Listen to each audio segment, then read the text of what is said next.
যেমন সমন আজকে জারি হয়েছে, এর মধ্যে যদি আসামি কোর্টে হাজির হয়, সমনটা মানে হচ্ছে তাকে কোর্টে যাওয়ার জন্য বলা হচ্ছে, তার মুখ থেকে শুনবে অথবা কোর্ট থেকে তাকে জামিন নিয়ে আসতে হবে। তারপরে মামলার পরবর্তী প্রসিডিওর, সেটাতে চার্জ গঠন করা হবে, সেটা সাক্ষী পর্যায়ে যাবে।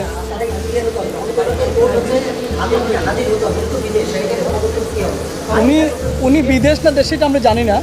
হ্যাঁ, উনি ক্লিয়ার, আমরা জানি উনি এখনও দেশে আছেন, এই জন্য আমরা ওনার বিরুদ্ধে মামলাটা করেছি। উনি যদি বিদেশ থাকেন, যে নিয়ম অনুযায়ী আপনারা দেখছেন যে কিছুদিন আগেও যে বিদেশে আসামি থাকলে বিদেশ থেকে ধরে আনা যায় না, সেটা কিন্তু না, এখানে দেয়ার ইজ প্রসিডিওর তাকে ধরে আনা।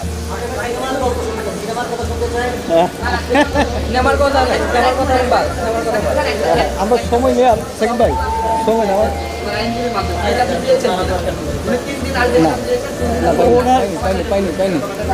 পাইনি। কি বলেছে রহমত?